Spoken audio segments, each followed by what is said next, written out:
Hello good morning viewers. வாங்க இன்றைக்கி நம்ம எம்வி விலாக்ஸ் ஆஃப் மலர்விழி சேனலில் பார்க்க போகிறது சூப்பரான ஒரு டிஃபன் சாம்பாருங்க. இட்லி தோசைக்கு ஆப்டான டிஃபன் சாம்பார் தான் பார்க்க போகிறோங்க.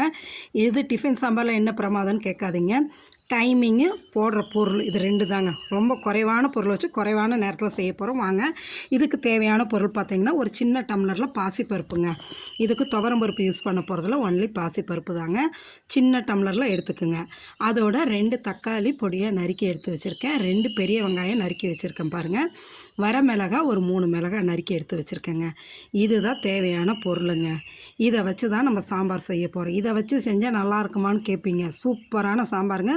பாருங்கள், ஃபுல் வீடியோ பார்த்தீங்கன்னா தெரியுங்க. இன்பிட்வீனில் ஒரு இன்க்ரீடியன்ட் சேர்த்த போகிறோங்க. அது நீங்கள் ஃபுல் வீடியோ பார்த்தா தான் தெரியும். சஸ்பென்ஸுங்க.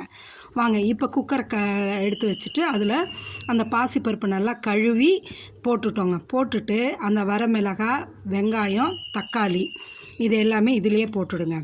போட்டு அதோடு வந்துட்டு இதுக்கு தேவையான அளவு கொஞ்சம் மஞ்சத்தூள், கொஞ்சம் பெருங்காயத்தூள், 1 ஸ்பூன் ஜீரகங்க போட்டு 1 டம்ளர் தண்ணியை ஊற்றி குக்கரை மூடி சும்மா ஒரு 2 விசில் விடுங்க. போதும், அவ்வளோதாங்க. 2 விசில் வந்துச்சுன்னு வைங்களேன், உங்களுக்கு எல்லாம் ரெடி. 80% ரெடி ஆகிடுச்சுங்க. அப்புறம் ஒரு 20% பாருங்களேன். அதாவது நீங்கள் இந்த பக்கம் இட்லியை ஊற்றி வச்சுட்டு இந்த பக்கம் இந்த சாம்பார் ப்ரிப்பேர் பண்ணிங்கன்னா இட்லி வேகிற டைமுக்குள்ளே உங்களுக்கு இந்த சாம்பாரும் ரெடி ஆகிடுங்க.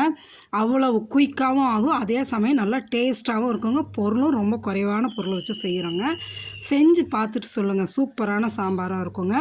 விசில் வந்து நம்ம இறக்கிட்டு கேஸை வந்து நம்ம ரிலீஸ் பண்ணக்கூடாது. தானாக அது ரிலீஸ் ஆகட்டுங்க.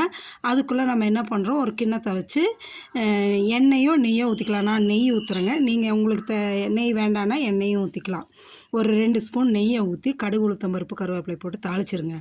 தாளித்து எடுத்து இப்போ பார்த்திங்கன்னா குக்கரில் ப்ரெஷர் ரிலீஸ் ஆகிருக்கும். மூடியை திறந்து பார்த்திங்கன்னா நல்லா வெந்திருக்குங்க. நம்ம மத்து வச்சு கடையணும்னு அவசியம் இல்லைங்க. கரண்டி வச்சு அப்படி மசிச்சிங்கனாவே போதுங்க, ரெடி ஆகிடும். அப்படியே இந்த தாளிப்பு எடுத்து அதில் கொட்டிடுங்க. கொட்டி நல்லா கலக்கி விட்டுட்டு இதுக்கப்புறம் தான் இருக்குங்க. ஏன்னா அது முடிஞ்சிச்சு, இதுக்கப்புறம் என்னங்கிறீங்களா? வாங்களேன் பாருங்கள்.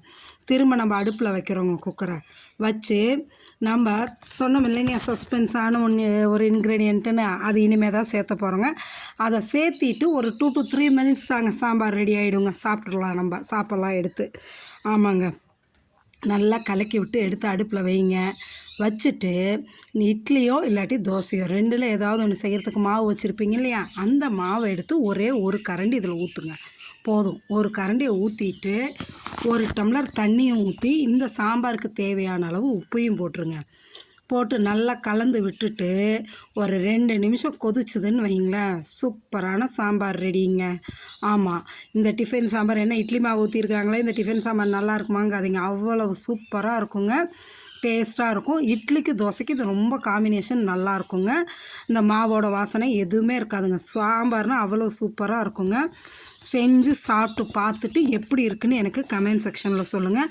ஃபுல் வீடியோ பார்த்துட்டு நம்ம சேனலை சப்ஸ்கிரைப் பண்ணுங்கள். புதுசாக பார்க்குறவங்க சப்ஸ்கிரைப் பண்ணாமல் தான் பண்ணுங்கள். உங்களோட ஃப்ரெண்ட்ஸ் அண்ட் ரிலேட்டிவ்ஸ்க்கு இதை ஷேர் பண்ணி விட்டுட்டு சப்ஸ்கிரைப் பண்ண சொல்லுங்கள். சரிங்களா? செஞ்சு பார்த்துட்டு எப்படின்னு சொல்லுங்கள். சூப்பரான சாம்பாருங்க. Okay, thank you viewers.